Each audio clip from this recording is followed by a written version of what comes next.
Lorsque le peuple s'est retrouvé dans la difficulté, dans la détresse, Dieu n'a envoyé autre chose si ce n'est sa parole.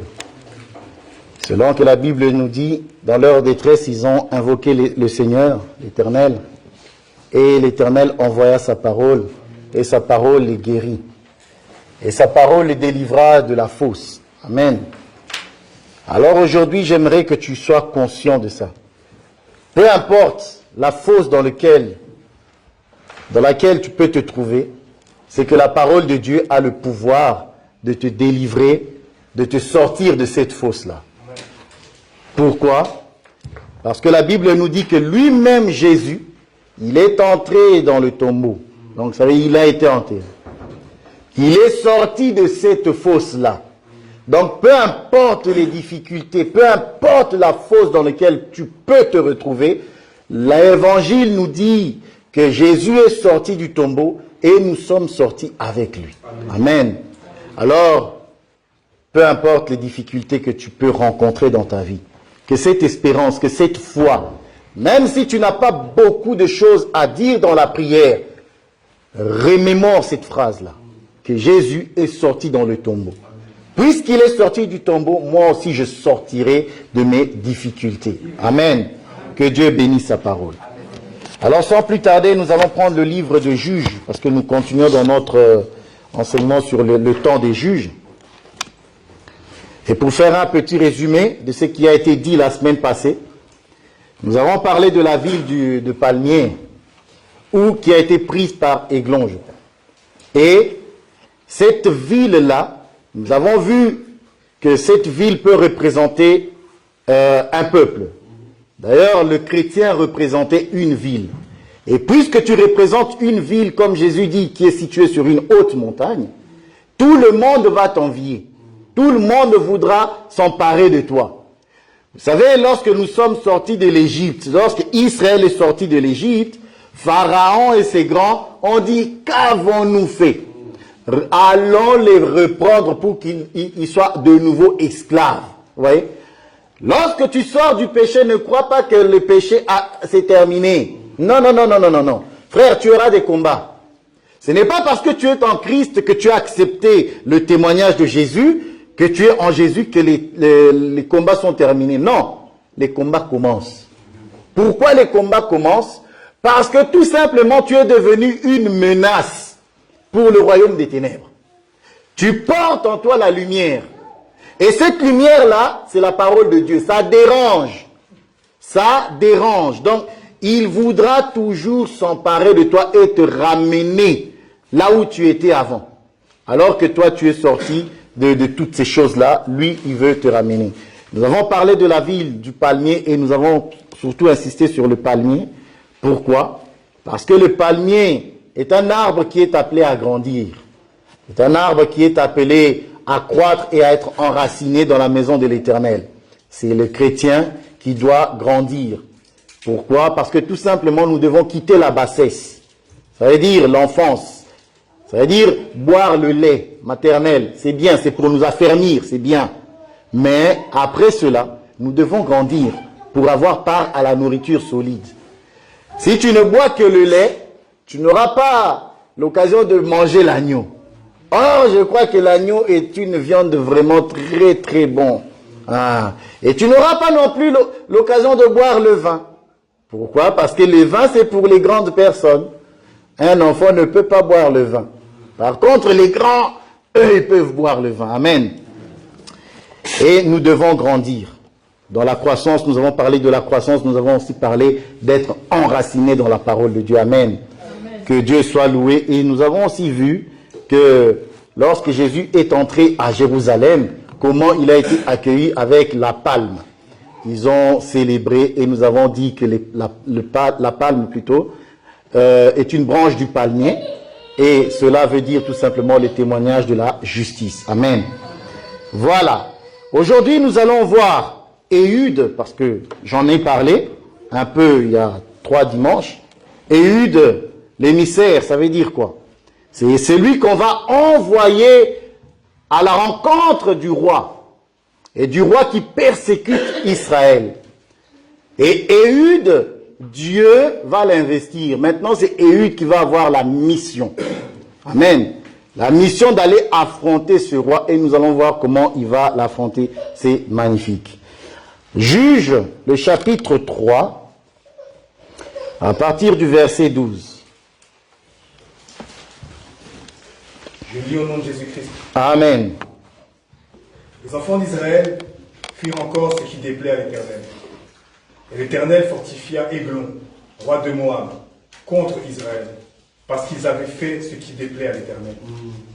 Églon réunit à lui les fils d'Ammon et les Amalécites, et il se mit en marche.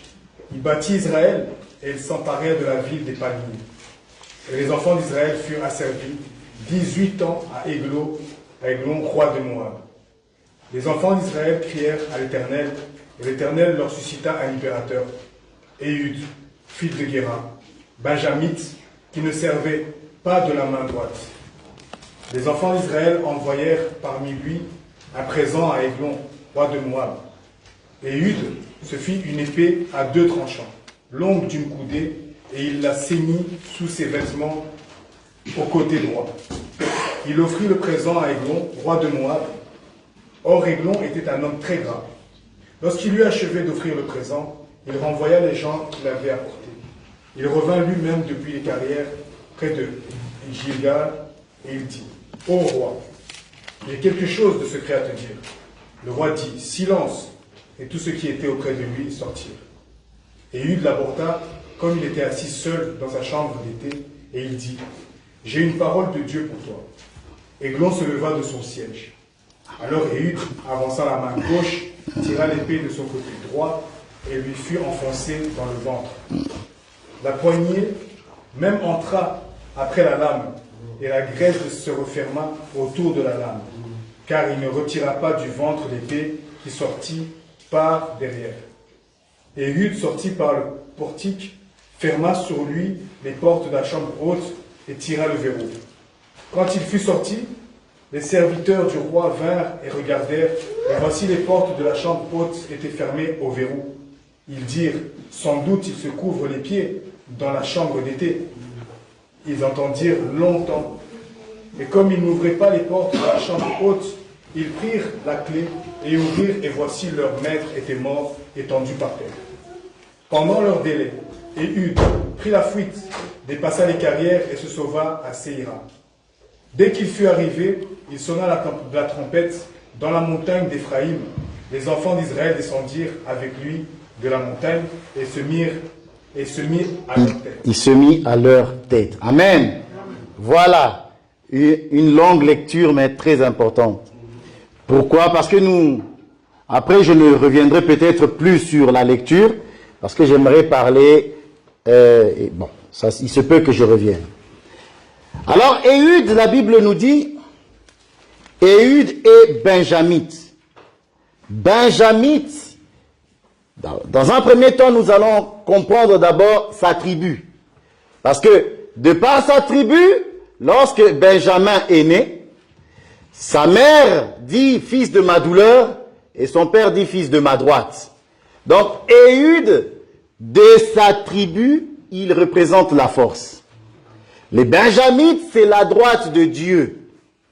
Or, la Bible nous dit que notre Seigneur, il est assis à la droite du Père. Lorsqu'on parle de la droite, ici nous avons l'enseignement. Nous savons que la droite représente tout simplement la force et la puissance. Lorsqu'on nous dit que Jésus est monté à la droite, nous savons qu'il est revenu à sa position initiale, c'est-à-dire dans toute sa puissance, dans sa force. Amen. Mais Éhud, les enfants d'Israël crièrent à l'Éternel, et l'Éternel leur suscita un libérateur. Éhud, fils de Guéra, benjamite, qui ne se servait pas de la main droite. Éhud est benjamite. Donc, il a la force en lui. Mais la Bible me dit que lui, lorsque l'Éternel l'a suscité pour délivrer Israël, il ne se servait pas de sa droite. Qu'est-ce que le Seigneur veut dire par Éhud? Parce que chaque libérateur, chaque prophète que Dieu envoie, c'est un message de Dieu pour son peuple. Alors, que représente Éhud, qui est benjamite, la tribu dont on nous dit que c'est la force et la droite? Pourquoi Éhud ne se sert pas de sa droite, mais il est gaucher? Tout simplement, dans ce message, selon la révélation, nous avons compris que la droite représente la force. Alors la gauche aussi doit signifier quelque chose. Or, la gauche, la Bible nous dit, c'est la faiblesse. C'est la faiblesse. Donc, Éhud, qui est le serviteur de Dieu, de la tribu de Benjamin, qui ne se sert pas de la droite, qui est gaucher, c'est tout simplement que le Seigneur veut démontrer que lorsqu'il viendra libérer le peuple de la servitude des glands ou du péché, il ne va pas se servir de sa main droite, mais il va se servir de sa main gauche. Pourquoi? Parce que nous disons ceci. La parole, selon que Hébreu va nous dire, Christ entrant dans le monde, il dit, tu n'as voulu ni sacrifice ni holocauste, mais tu m'as formé un corps. Or, le corps de Jésus, de Christ, parce que Jésus, c'est le corps de Christ. Or, lorsque Dieu, Christ, qui vient dans le corps, nous disons que c'est la main gauche. Pourquoi? Parce que ça, c'est la faiblesse de Dieu. Trouve-moi ce verset dans Corinthiens. Je crois Corinthiens 13. La faiblesse de Dieu. La Bible nous dit que Dieu, Jésus, Dieu, c'est dans sa faiblesse qu'il a sauvé le monde. À cause de sa faiblesse. Amen. Je crois que c'est Corinthiens. Ah, vous savez, parler c'est bien, mais trouver les versets c'est encore mieux.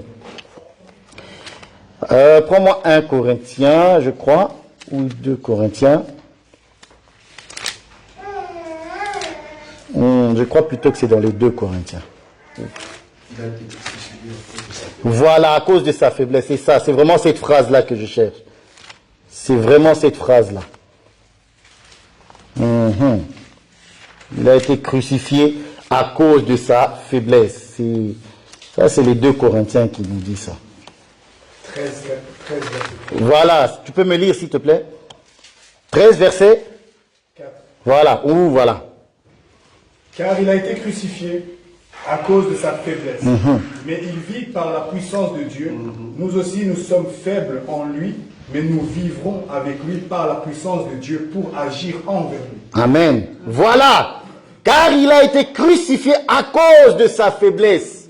Donc, Dieu, lorsqu'il est à droite, personne ne peut le crucifier. Ouais. Personne ne peut crucifier Dieu pendant qu'il a sa force.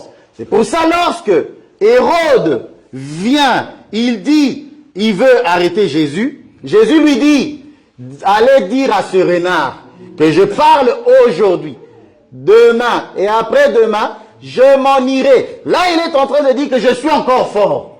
Je suis encore puissant. Tant que je suis puissant, Hérode ne peut rien. Pilate ne peut rien. Mais il faut qu'ils attendent que les 3 jours soient passés pour que leur temps soit venu et qu'ils me saisissent. Parce que lorsqu'on le saisit, c'est là même que la faiblesse de Dieu se manifeste. Vous voyez? Parce qu'il se laisse saisir et être entraîné jusqu'à aller à la croix. Amen. Mais j'aime beaucoup ce que le verset nous dit. Il nous dit, mais il vit par la puissance de Dieu. Nous aussi, nous sommes faibles. J'aime ça. Nous aussi, nous sommes faibles en lui. Mais nous vivrons avec lui par la puissance de Dieu pour agir envers vous. Amen. Alors, qu'est-ce que l'apôtre veut dire que nous aussi, nous sommes faibles en lui? Ça veut dire quoi? La Bible va me dire ceci.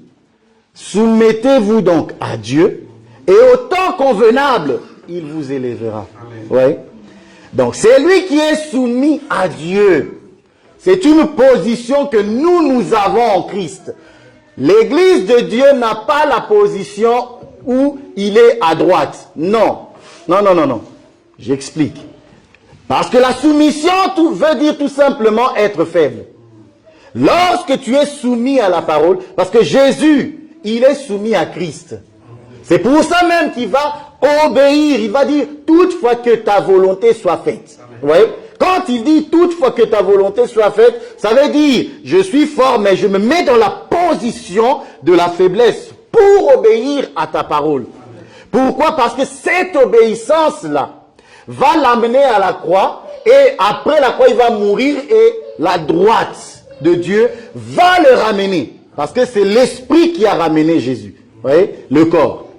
Donc, nous aussi, si nous voulons voir la droite de Dieu, parce que nous voulons voir la droite de Dieu, et je le dis, quiconque ne se met pas en position de faiblesse ne verra pas la gloire de Dieu. Quiconque ne se met pas en position de faiblesse, c'est-à-dire en la position de la femme, parce que la Bible nous dit que l'homme est la force et que la femme est la faiblesse. La femme représente la faiblesse, c'est-à-dire la position, une position de soumission. Lorsqu'on dit soumission, nous n'entendons pas un homme qui est dictateur, qui bat sa femme. Non, nous sommes loin de là. Lorsque nous disons soumission, ça veut tout simplement dire une position pour obéir à son chef. Une position pour obéir à la parole. Amen. Lisons. Éphésiens. Prends-moi Éphésiens 5. Et avant cela, garde Éphésiens. Moi je lis. Parce que nous parlons de la faiblesse, de la main gauche de Éhude. Vu que nous parlons de la main gauche, je le dis, c'est une position. Et dans cette position, Paul aussi s'est retrouvé dans cette difficulté. Où il veut voir la main de Dieu. Mais le Seigneur lui dit, ma grâce te suffit. Pourquoi? Parce que ma puissance, je l'ai ici devant moi, et pour...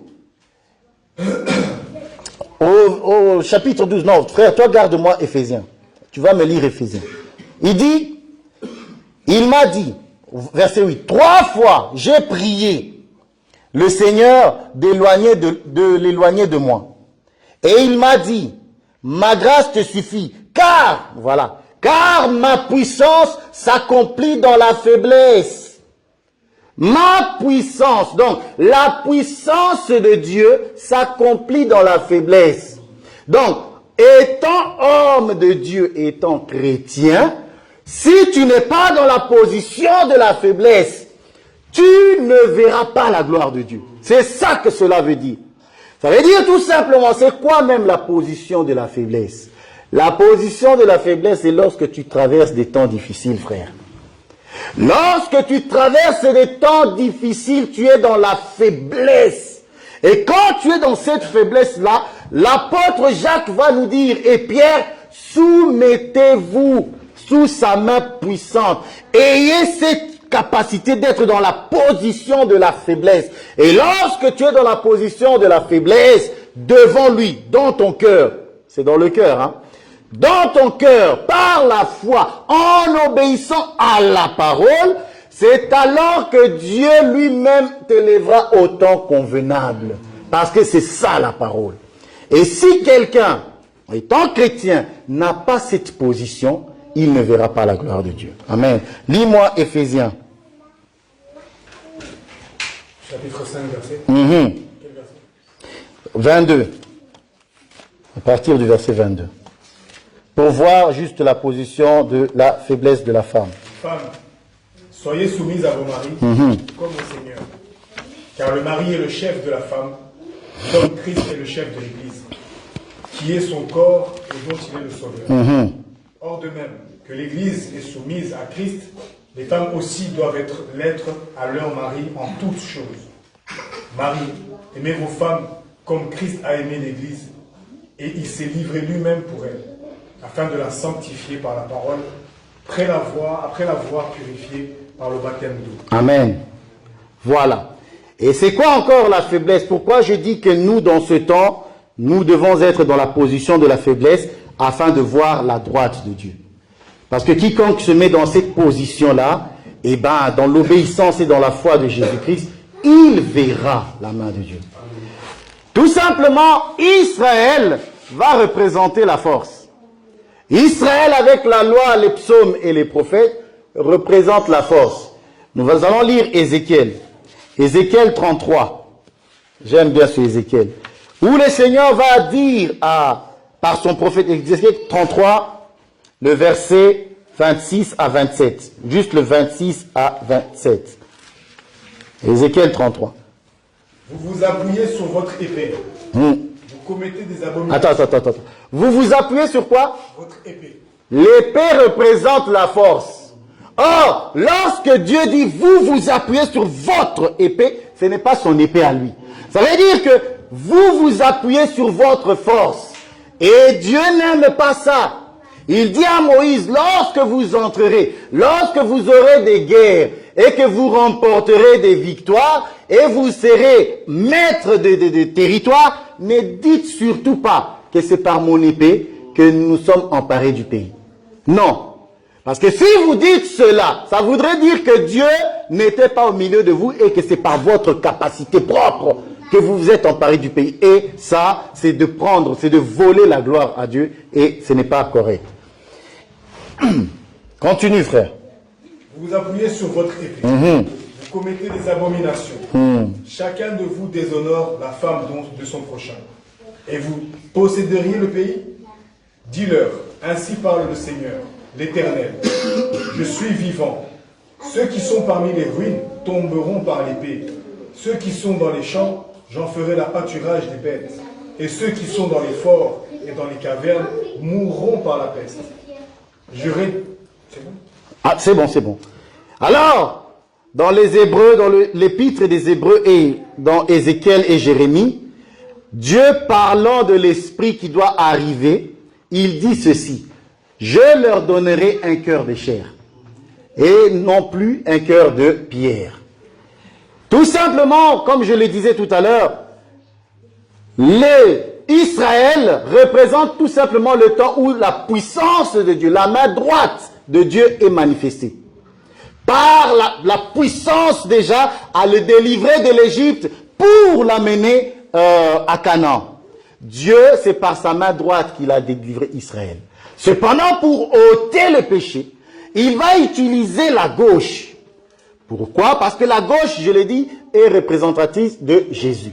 Mais pendant maintenant le temps de la grâce, l'année de grâce, il dit ceci: j'enlèverai de leur cœur ce cœur de pierre. Or, la pierre, c'est la force et la puissance. C'est les tables de la loi. Vous voyez? Il va enlever les tables de la loi pour donner un cœur de chair, c'est-à-dire l'esprit. Pourquoi? Parce que tout simplement, lorsqu'ils auront la faiblesse, la Bible dit, quand vous êtes faible, c'est alors que l'esprit va intercéder. Vous voyez? Donc, lorsque tu te retrouves dans la position de la faiblesse, frère, laisse l'esprit intercéder pour toi. Alors, que veut dire l'esprit qui intercède lorsque je suis faible? C'est quoi? Nous disons ceci: la parole de Dieu, selon que Jésus lui-même va dire, mes paroles sont esprit et vie. Donc, quiconque possède la foi, il a la parole qui est esprit et vie en lui. Lorsque nous prions dans la foi, c'est alors que nous exprimons, c'est alors que l'esprit s'exprime devant Dieu. Vous voyez? C'est comme ça que vous savez que nous disons que Dieu parle à Dieu. Mais lorsque tu es faible, tu refuses ou tu ne vas pas vers Dieu, tu te mets en position où tu crois que ton épée, tu vas te libérer toi-même. Or, c'est impossible. Personne ne peut se libérer lui-même. Et surtout pas se libérer de Églon, c'est-à-dire du péché. C'est impossible. Quand tu es dans des difficultés, vous savez, les difficultés, il ne faut pas voir ça toujours comme étant naturel. Nous sommes des hommes spirituels. Il y a certes des choses dans la vie où il faut que moi je travaille, mais il y a des blocages dans la vie d'un homme, surtout des chrétiens, qui sont aussi de nature surnaturelle. C'est-à-dire, il y a des démons derrière. Si tu n'es pas dans la position de la faiblesse et que tu n'invoques pas Dieu, bien-aimé, fais ce que tu veux. Tant que c'est des esprits méchants qui sont là, tu ne vas pas, ils ne vont pas partir. Et ce problème, cette maladie ne va pas te quitter. C'est un blocage qui va rester. Mais, gloire soit rendue à Dieu, qui nous a donné un cœur pour que nous puissions être faibles. Ça veut dire être obéissants afin de laisser place à la foi de s'exprimer en nous. Amen. Voilà. Alors, nous allons retourner dans notre juge.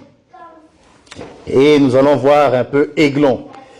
Et là maintenant, j'aimerais parler non seulement de Églon qui est gaucher, parce que nous avons compris que la main gauche, c'est la faiblesse.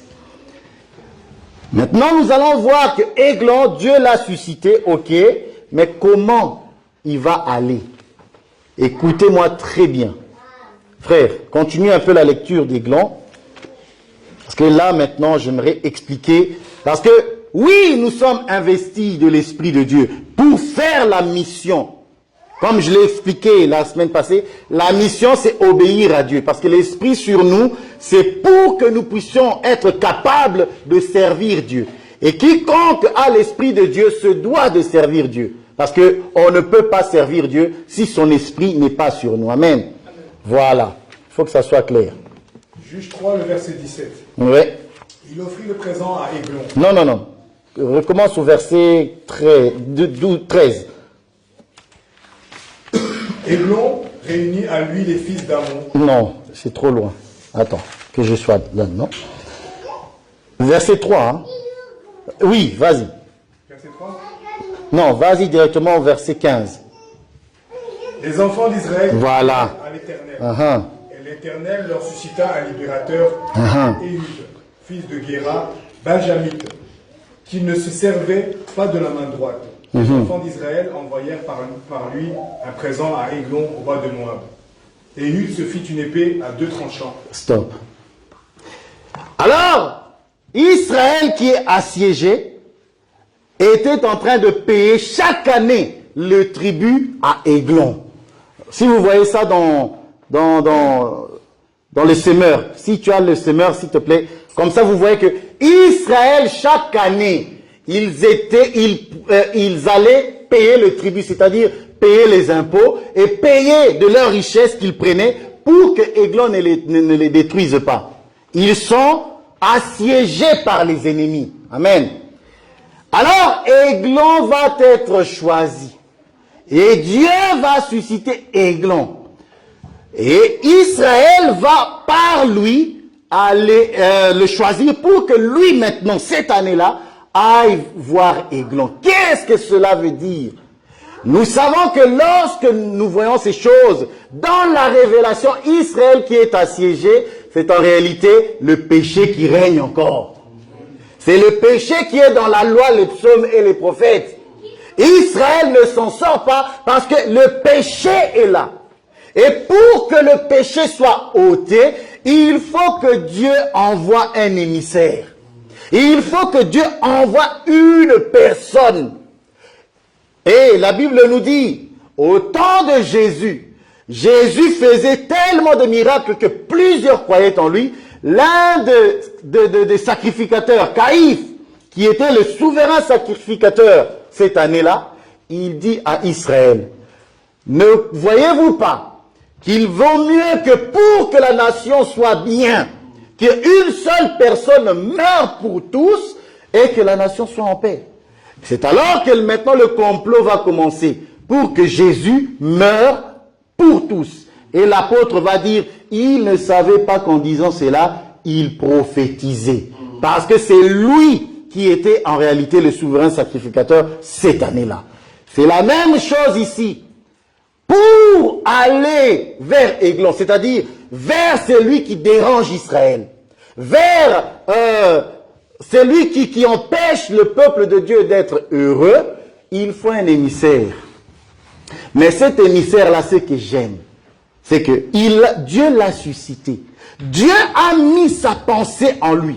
Lorsque Israël l'ont pris, ils ne savaient pas que Dieu l'avait suscité et que Dieu avait mis sa pensée en lui. Et lui, dans un premier temps, n'a rien dit au peuple. Il n'a rien dit au peuple. Il a gardé ça. Ah, c'est moi que vous choisissez pour aller voir Églon. Ok. Mais moi, dans ma tête, je dois aller tuer Eglon. Vous voyez ça? Lui, dans sa tête, il doit aller tuer Eglon. Alors, comment il va se préparer? Bien-aimé, Dieu t'a choisi. Oui, moi je le crois. Dieu t'a choisi pour hériter la vie éternelle. Oui, je le crois. Cependant, est-ce que tu te prépares? Est-ce que tu te prépares pour le royaume? Parce que Eglon est choisi. Oui, mais la Bible me dit ici, les enfants d'Israël crièrent à l'Éternel et l'Éternel leur suscita un libérateur. Éhud, fils de Guéra, benjamite qui ne se servait pas de la main droite. Les enfants d'Israël envoyèrent par lui un présent à Eglon, roi de Moab. Et il se fit. Donc ça veut dire, il se fabriqua une épée. Donc il va se préparer. Or, nous savons que l'épée représente la parole de Dieu. Vous voyez? L'épée représente la parole de Dieu. Or, si tu es chrétien, tu dois te former. Un disciple de Christ, quand on dit disciple, ça veut dire c'est une personne qui a la discipline. Un chrétien qui manque la discipline, mon frère, tu ne seras pas fort. Tu ne seras pas fort. Or, la discipline de la méditation de la parole, de la prière, d'aller écouter la parole, c'est important. Si tu ne fais pas ça, ton épée ne sera pas aiguisée. Parce que tu dois rencontrer Eglon. Bien-aimé, nous rencontrons Eglon tous les jours de notre vie. Nous sommes confrontés à lui tous les jours de notre vie. Eglon, c'est la chair, c'est le désir de la chair qui veut détruire et éteindre l'esprit, le feu qui est en nous. Mais si tu n'as pas la bonne préparation, si tu n'as pas préparé ton épée, frère, tu ne pourras pas faire du mal à Eglon. Vous savez, en étant chrétien, nous sommes confrontés à des dominations. Et si tu n'as pas l'épée de l'esprit, frère, on dit bien l'épée de l'esprit. J'aime la précision. L'épée de l'esprit. Si la parole que tu as n'est que la lettre, frère, cela ne va rien faire aux démons. Parce que tu as beau prier, tu as beau chasser les démons. Si l'épée, la parole qui est en toi, ce n'est pas l'épée de l'esprit, frère, tu n'y arriveras pas. Pourquoi? Si la parole de Dieu vit en toi, c'est alors que tu es puissant, tu es préparé dans ton cœur et dans ton esprit, et la parole qui sort de ta bouche est esprit. Amen. Amen. On va continuer la lecture. La Bible dit, Eglon se fit une épée à 2 tranchants. Ce n'est pas un sabre. La parole de Dieu, ce n'est pas un sabre. Vous savez, la différence entre une épée à 2 tranchants et un sabre, c'est quoi? C'est que le sabre n'a qu'un seul tranchant. Or, la parole de Dieu, la Bible dit que ça a 2 tranchants. Selon que Hébreu va nous dire. Hébreu 4, je crois. Hébreu 4, 12.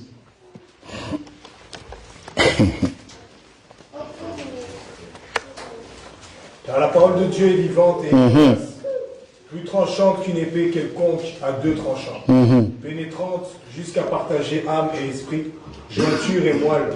Elle juge les sentiments et les pensées du cœur. Voilà. Vous voyez, la parole de Dieu est une épée à double tranchant. Vous voyez ça? Et plus qu'une épée à double tranchant. C'est-à-dire quoi? Lorsque tu reçois la parole, vérifie bien qu'il y a 2 tranchants. Vérifie bien que la parole que tu écoutes, c'est à la loi et au témoignage, frère. Pourquoi? Parce que s'il n'y a qu'un seul tranchant, frère, tu ne peux pas faire du mal à Eglon. Tu ne peux pas chasser les démons. Tu ne peux pas, cette parole ne sera pas puissante et vivante en toi. Tu dois avoir une parole où il y a la loi et au témoignage. Ça veut dire quoi? Ça veut dire qu'on doit te prêcher Christ dans l'Ancien Testament. On doit te ressortir Christ dans tous les écrits et te démontrer que ce Christ-là, cela a été accompli en Jésus. Et ensuite que les apôtres ont prêché et qu'il reviendra. C'est ça à la loi et au témoignage. Donc, on prêche à la loi, Christ dans la loi, et Christ dans dans la nouvelle alliance. Et c'est comme ça que nous savons, selon que Ésaïe va nous dire, si le peuple ne parle pas ainsi, il n'y aura point d'aurore. Donc, vérifie que la parole que tu écoutes a double tranchant. Ici, nous croyons qu'elle a double tranchant, tout simplement parce que nous arrivons à ressortir Christ dans les Écritures. Nous voyons Christ ici dans la vie de Éhude. C'est ça la loi au témoignage. Prendre un personnage ou une histoire de la Bible et marier ça avec l'accomplissement en Jésus-Christ. Vous voyez? C'est ça à la loi et au témoignage. Et c'est comme ça que nous disons Amen, c'est la vérité. Amen. C'est comme ça aussi la Bible va dire cette parole est certaine et digne de foi. Lorsque tu crois à la loi et au témoignage, c'est-à-dire ta foi est bonne. Mais quiconque n'a qu'un sabre une épée soi-disant à un seul tranchant, frère, ce n'est pas à la loi et au témoignage. Et cette épée-là ne pourra rien faire contre tes ennemis. Amen. Alors nous allons continuer. Nous allons prendre maintenant, continuer, toujours dans Aiglon. La Bible dit ceci. Il se fit une épée à 2 tranchants, longue, longue d'une coudée. J'aime bien la coudée. J'ai soif. J'ai soif. J'aime bien la coudée. Pourquoi?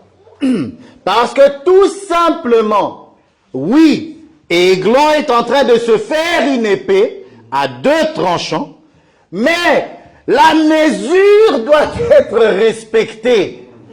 Il ne peut pas faire plus que une coudée, c'est ça, hein? Une coudée. Pourquoi? Combien fait une coudée? Une coudée, bien aimée, est égale à 50 cm. C'est très important. Lorsque tu écoutes la parole, lorsque tu es en train de te former, parce que nous sommes en formation pour le ciel et pour ensuite revenir en tant que sacrificateur. Donc, nous sommes en train d'apprendre qui est Christ en Jésus.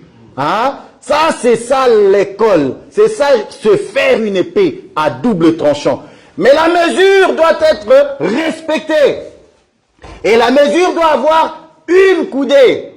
Une coudée, nous disons, est égale à 50 cm. Or, 50, c'est le chiffre de l'esprit. Vous voyez? C'est ça même lorsque Jésus est revenu à la résurrection. Jésus a fait 40 jours avec les apôtres. Mais il leur a dit, vous recevrez une puissance, le Saint-Esprit survenant sur vous. Ils ont attendu 10 jours. C'est-à-dire qu'il a fait 40 jours avec eux et ensuite 50 jours. Le 50e jour, c'est le jour où l'Esprit est descendu sur les apôtres et sur tous ceux qui étaient là-dedans. Alors le chiffre 50 va représenter la Pentecôte. Le chiffre 50 va représenter le Saint-Esprit. Le chiffre 50 va représenter les dons que Dieu a donnés à l'Église. Voilà. Parce que si l'épée a plus de une coudée, ce n'est plus la parole de Dieu. C'est pour ça que la Bible nous dit, tu ne retrancheras point et tu n'y ajouteras pas. La mesure de l'épée doit être respectée. Bien aimé, excusez-moi, je dois boire parce que chanter et prêcher, ce n'est pas toujours évident. Merci beaucoup, mon frère.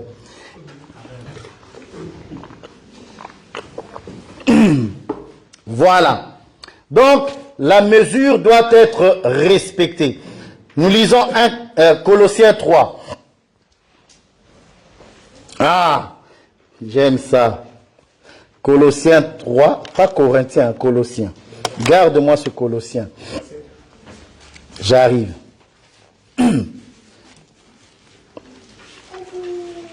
Je disais ceci. Lorsque Éhude a été choisi pour aller rencontrer Aiglon, il avait dans sa tête, dans son fort intérieur, selon la révélation, la pensée de tuer Aiglon. Et cette pensée doit nous animer tous. Selon que la Bible va nous dire, soyez animés de la même pensée qui était en Christ. Bien-aimé, si tu as l'esprit de Christ, tu dois être animé de cette pensée-là. Aiglon doit mourir. Aiglon doit mourir. Et Paul va nous dire ça dans les Colossiens. Colossiens 3, 5. Faites donc mourir les membres qui sont sur la terre. L'impudicité, l'impureté, les passions, les mauvais désirs et la cupidité, qui est une idolâtrie. Répète-moi cette écriture, Faites frère. donc mourir les membres qui sont sur la terre. L'impudicité, l'impureté, les passions, les mauvais désirs et la cupidité, qui est une idolâtrie. C'est quoi? C'est une idolâtrie, frère. Donc, lorsque tu es choisi, Aiglon, Éhude qui est choisi, il a une seule pensée en tête. Aiglon doit mourir. Et vu que nous sommes dans la révélation, Paul va nous dire les choses qui doivent mourir en nous. C'est-à-dire toute impureté, toute méchanceté doit mourir. Avec quoi? Par la parole. Parce qu'il faut que la parole, l'épée, soit à double tranchant. Et la mesure doit être respectée de 50 coudées, d'une coudée, c'est-à-dire 50 cm. Amen. Continuons avec Éhude. Éhude se fit une épée à 2 tranchants, longue d'une coudée, et il ceignit sous ses vêtements du côté droit. Vous voyez? J'aime la parole de Dieu. Parce que tout ce qui est écrit, c'est écrit par le Saint-Esprit. Parce que lorsque la Bible me dit, il a saigné, ça veut dire, il a pris l'épée, il a saigné sous le côté droit. Bien aimé, l'épée que tu as ne peut pas être du côté gauche. L'épée, c'est la parole de Dieu, ne peut pas être du côté gauche. Donc, c'est-à-dire de ce côté-ci, l'épée doit être du côté droit. Donc, du côté droit de la gauche, c'est ici. Et lui de gaucher, donc il doit mettre ça du côté droit. Ouais, moi, je vois de travers. Excusez-moi. Pourquoi du côté droit? Parce que tout simplement, la droite représente la force. Amen. Donc, l'épée, la parole de Dieu que tu as, que tu écoutes tous les jours, doit être du côté droit, c'est-à-dire doit être spirituel, doit être puissant. Mais comment est-ce que cette parole est puissante? Si tu ne pries pas, si tu n'es pas un homme de prière, la parole est claire, la lettre tue, mais l'esprit vivifie. C'est pour ça qu'il va nous dire dans les Éphésiens, prenez aussi l'épée de l'esprit. C'est ça la parole du côté droit. C'est une parole, esprit et vie. Parce que si la parole est du côté gauche, elle est faible. Donc c'est une parole, c'est une prédication, ce sont des enseignements qui ne donnent pas au peuple de Dieu la force de faire mourir Aiglon. Parce que nous prêchons avec cet objectif que Aiglon doit mourir. C'est-à-dire les désirs et les passions de la chair doivent mourir. Et si nous avons aussi des esprits méchants en face de nous, nous les marchons dessus. Voilà. Parce qu'il nous a été donné le pouvoir de marcher sur le pouvoir de l'ennemi. Voilà. Amen. Il dit ceci. Longue d'une coudée, et il a saigné sous ses vêtements. Voilà. Bien-aimé, étant chrétien, la Bible nous demande d'être revêtus de Christ. Les vêtements ne sont autre chose que les bonnes œuvres. Les vêtements ne sont autre chose que l'enseignement. Parce que c'est par l'enseignement de Jésus-Christ que nous avons la force de produire des bonnes choses, de faire la volonté de Dieu. Amen. Et si l'épée n'est pas en toi, parce que, vous savez, la Bible nous dit, c'est dans les synoptiques, dans les évangiles, qu'ils viennent en nous avec des vêtements de brebis. Mais au-dedans, ce sont des loups ravisseurs. Ouais. Qu'est-ce que toi, tu as au-dedans de toi? C'est très important. La Bible nous dit que lui, il avait l'épée ça dans ses vêtements. C'est-à-dire que dans toi, en toi, dans ton esprit et dans ton âme, on doit retrouver la parole de Christ. C'est pour ça la Bible va nous dire que la parole de Christ abonde en vous. Soit abondant dans vos cœurs. Parce que nous ne sommes pas comme ceux-là qui ont la méchanceté dans leur cœur, qui détruisent avec leurs paroles. Non, un chrétien, il parle avec bonté dans l'objectif de corriger celui qui tombe en défaillance. Amen. Voilà. Donc, il a sous ses vêtements du côté droit l'épée. Donc, Églon va ensuite aller vers... Éhud va aller vers Églon. Et lorsqu'il arrive devant Églon, j'aime ça. Il dit, Églon, roi, j'ai quelque chose à te dire. Ça, c'est bon. Bien-aimé, parce que tu t'es préparé dans l'enseignement, parce que tu es un homme de prière, je te dis, tu es fort.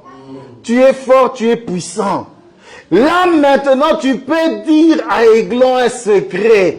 Parce que ce secret-là, tu l'as dans ton cœur. Pour tuer Églon, tu dois avoir ce secret. Parce que le secret, en réalité, c'est ce qui est scellé. Et ce qui est scellé n'est révélé qu'aux enfants. Et nous allons dire à qui? Au roi, à celui qui nous embête là. Nous allons lui dire, nous avons une parole contre toi. Lui ne sait pas que c'est contre lui. Qu'est-ce que donc le secret qui est dans nos cœurs? C'est le témoignage. Il est mort et il est ressuscité. Amen. Donc, nous devons avoir en nous cette capacité, cette préparation avant d'aller affronter nos épreuves. C'est comme ça que plusieurs tombent.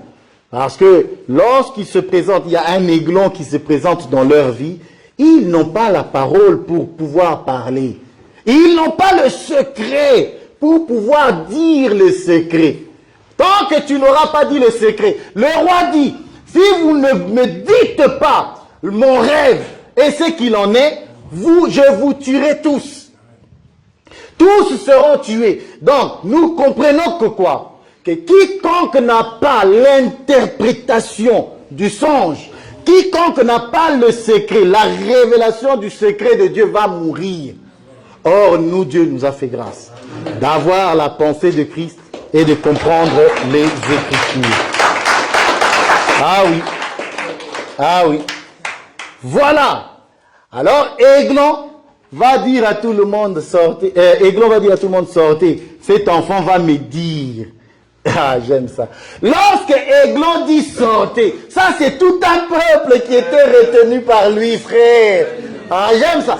Bien aimé, il faut aimer la révélation. Moi là, j'aime la révélation. Oh, moi j'aime la révélation. Prêcher sans la révélation, c'est une nourriture fade.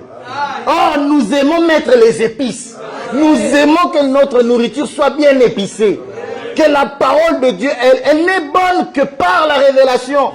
Donc, Églon va mettre tout le monde, sortez. Ça, c'est toi, c'est moi. Nous étions retenus par Églon. Il dit, sortez. Nous sommes sortis. Et lui-même est resté. Ah, j'aime ça. Parce que lorsqu'il est parti à la croix, il était seul. Ah, il est allé, la Bible dit, il a pris l'épée. Il l'a enfoncé dans Églon. Jusqu'à ce que la poignée, donc l'épée est restée dans le ventre. C'est pourquoi lorsque nous venons, lorsque Églon est devant nous, nous avons la force de lui dire, oh, tu as oublié, il y a une épée sur toi. Voilà. Nous disons, il y a une épée, et cette épée c'est à la loi et au témoignage. Nous avons ainsi la force de déplacer les montagnes et de dire à Églon, tais-toi. Voilà, j'aime ça, Églon. Voilà, cet homme, c'est encore Christ. Lorsqu'il se retrouve seul, c'est aussi Jésus qui est entré dans qui est mort, et là-bas, il va faire la mission. Parce qu'à la croix, nous disons que Jésus a accompli la mission, mais cependant, il devait aller récupérer les clés du séjour de mort. Voilà. Il est allé. Lui n'est pas resté non plus. J'aime ça, Jésus. Pour ça, je vous dis qu'Aiglon, c'est en réalité, c'est Jésus dans l'ombre. Jésus, c'est celui qu'on voit dans la lumière. Parce qu'il doit accomplir l'écriture d'Aiglon. Qu'est-ce qu'il a fait? Lui, il est sorti. Il a enfermé Aiglon. Voilà. Ça, c'est la résurrection, bien aimé. Vous voyez, non? Voilà. Le gars, il est ressuscité. Lorsqu'il est ressuscité, qu'est-ce qu'il fait? Il va voir son peuple. Et il va sonner de la trompette. C'est ça même la prédication de la croix. C'est ça que nous sommes en train de faire maintenant. C'est de révéler au peuple de Dieu que Aiglon est mort. Rassemblez-vous et faisons-lui la guerre à ceux qui restent de lui. Amen. Continuons la lecture. Et je vais terminer. Verset 26. Pendant le verset 26 du chapitre 3. Pendant leur délai, Éhud prit la fuite, dépassa la carrière et se sauva à Séir. Dès qu'il fut arrivé, il sonna de la trompette dans la montagne d'Éphraïm. Or, Éphraïm, c'est le fils de Joseph, hein, un étranger. Il a eu avec une femme égyptienne. Bon, cette précision-là, vous avez compris. Jésus, il leur dit, suivez-moi, car l'Éternel a livré entre vos mains les Moabites et vos ennemis. Ils descendirent après lui, s'emparèrent des gués du Jourdain vis-à-vis de Moab, et ne laissèrent passer personne. Ils bâtirent dans ce temps-là environ 18 000 hommes de Moab, tous robustes, tous vaillants, et il n'en échappa point. En ce jour, Moab fut humilié sous la main d'Israël, et le pays fut en repos pendant 80 ans. Amen. Tout est révélation. Amen. Alors, Éhud va sonner de la trompette, et ils vont ensuite faire la guerre à Aiglon.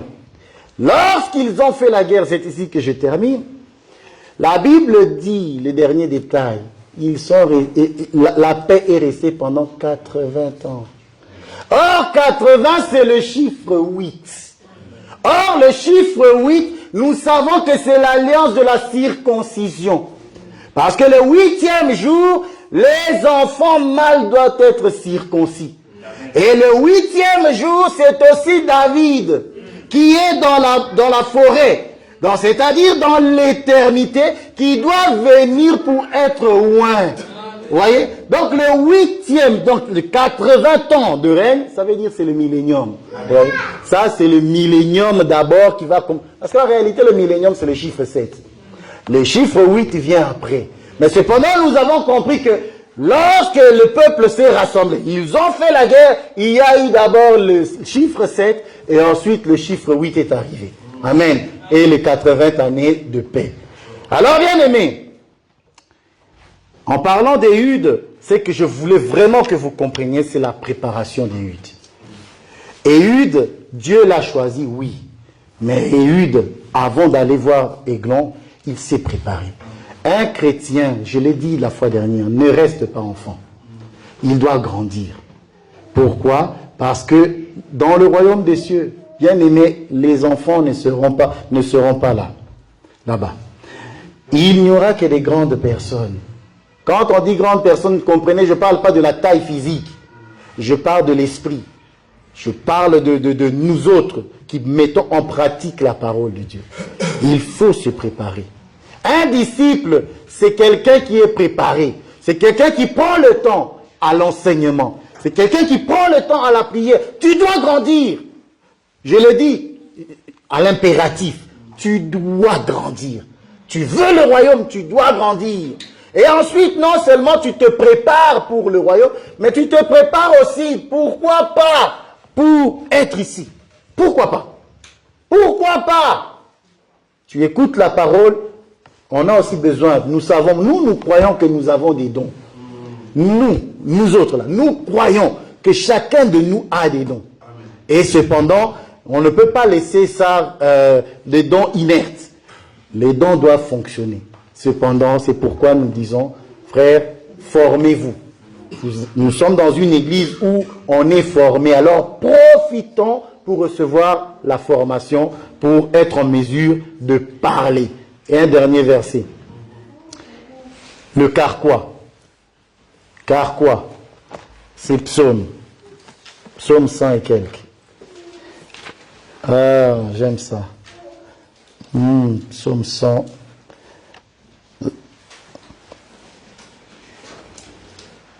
Ah. Oh là là là là là.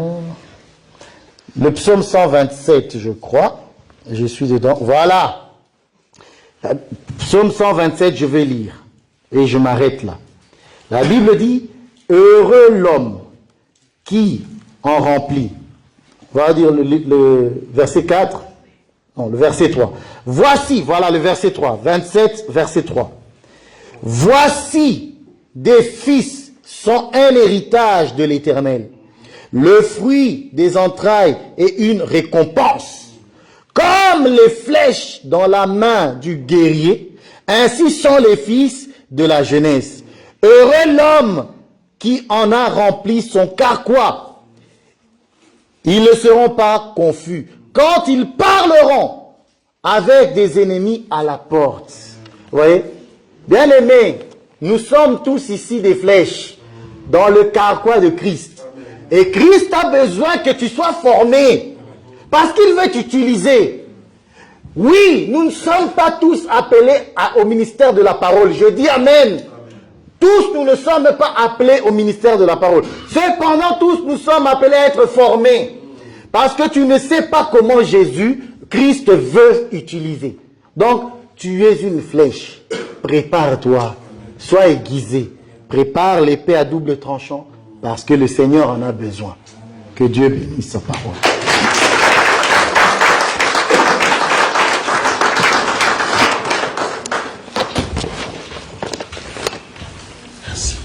Merci, merci. Nous acclamons encore le Seigneur.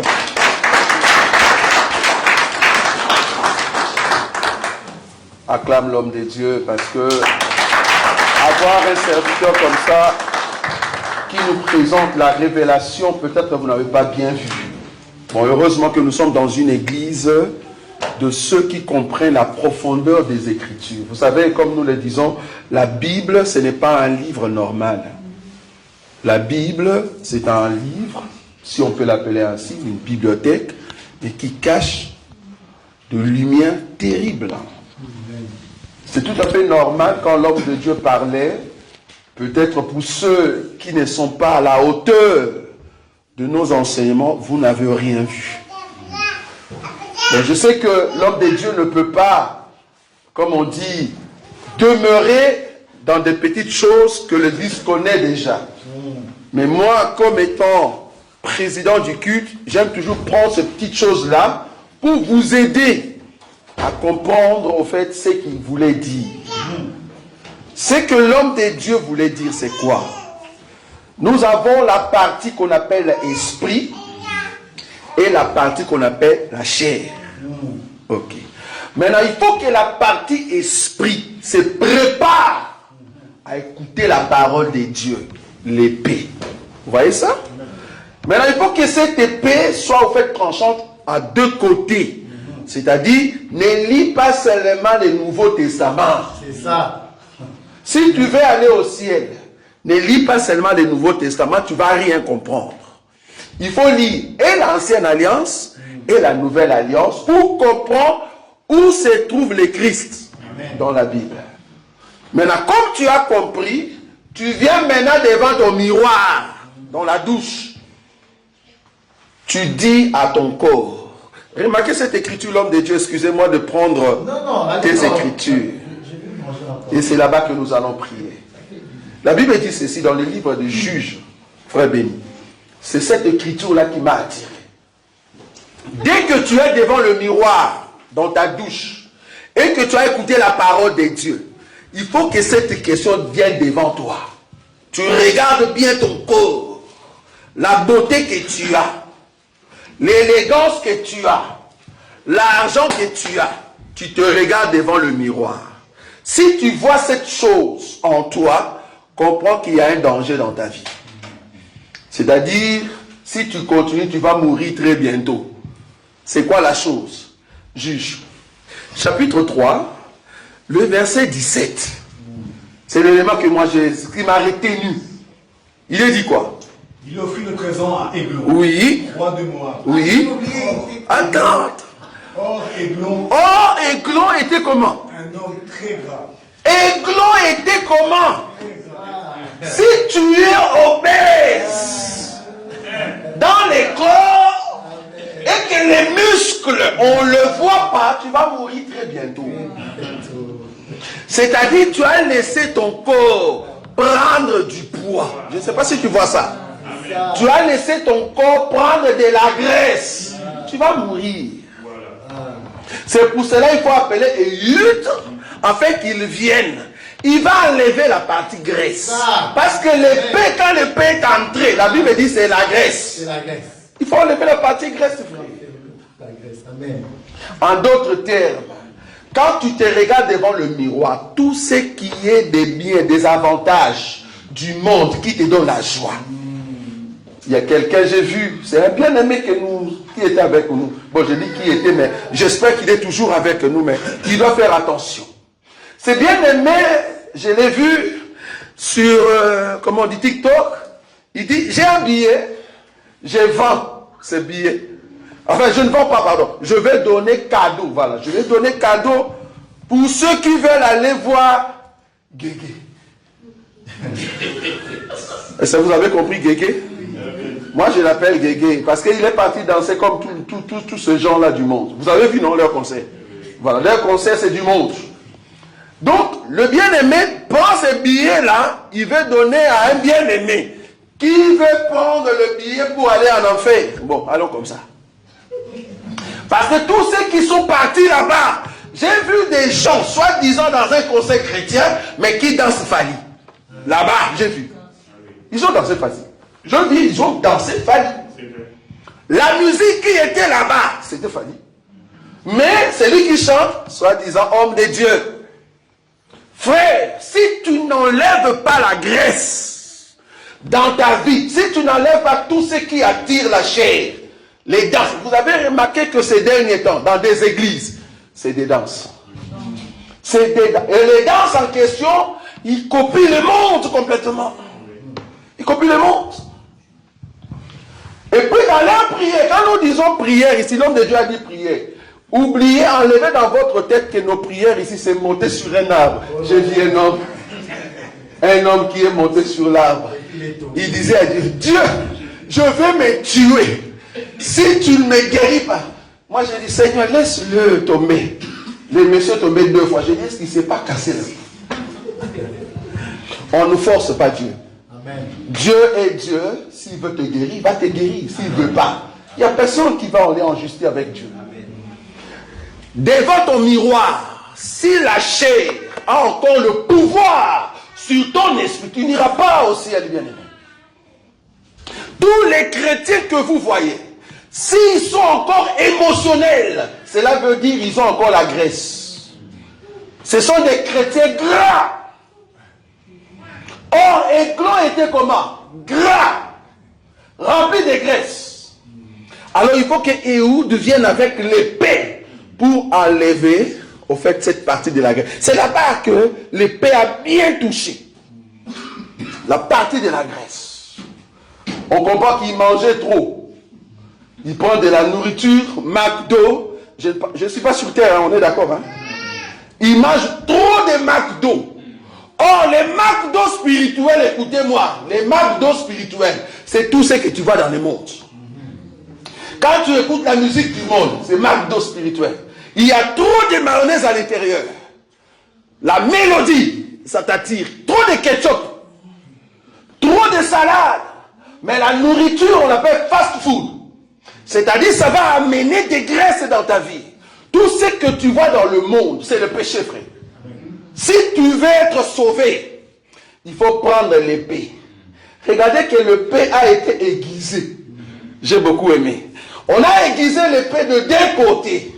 C'est-à-dire, on a fait souffrir l'épée. Si tu veux aller au ciel, c'est la parole qui brise le cœur. C'est là-bas que tu vas aller au ciel.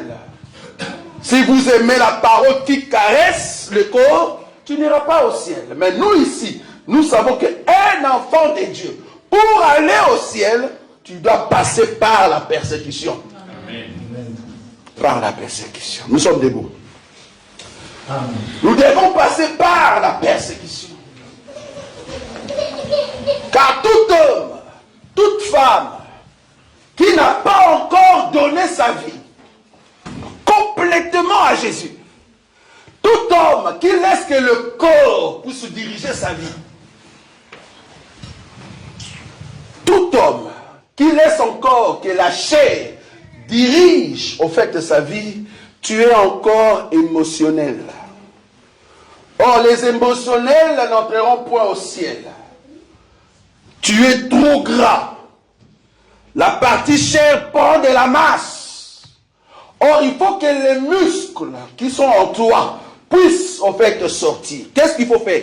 Il faut faire le sport, frère. Le sport spirituel. Lire la parole de Dieu. Écouter l'enseignement. Se former. Rester dans la présence de Dieu, dans la prière. Garder le temps pour Dieu. Ne donne pas tous les temps dans le monde. Tu deviendras gros. Spirituellement. Oh, j'aimerais te dire malheur à tous ceux qui sont gros parce qu'ils n'entreront pas au ciel. Gros spirituel. On est d'accord. Parce que je connais des gros qui sont entrés au ciel. Gros spirituel. Si tu laisses la graisse, qui est le péché, qui est au fait de la partie qui détruit, même au niveau de ton cœur, parce que tu peux tomber facilement par des crises cardiaques, en d'autres termes, tu peux mourir sans savoir, parce que tu avais laissé trop lâcher. Fais attention, les amis que tu as, fais attention à l'entourage. Tu vas prier avec moi. Alors que nous prions, tu es conscient que dans ton entourage, des hommes et des femmes qui sont là, tu as pris une décision, ça fait un bon moment. Tu as décidé dans ton cœur de suivre Jésus.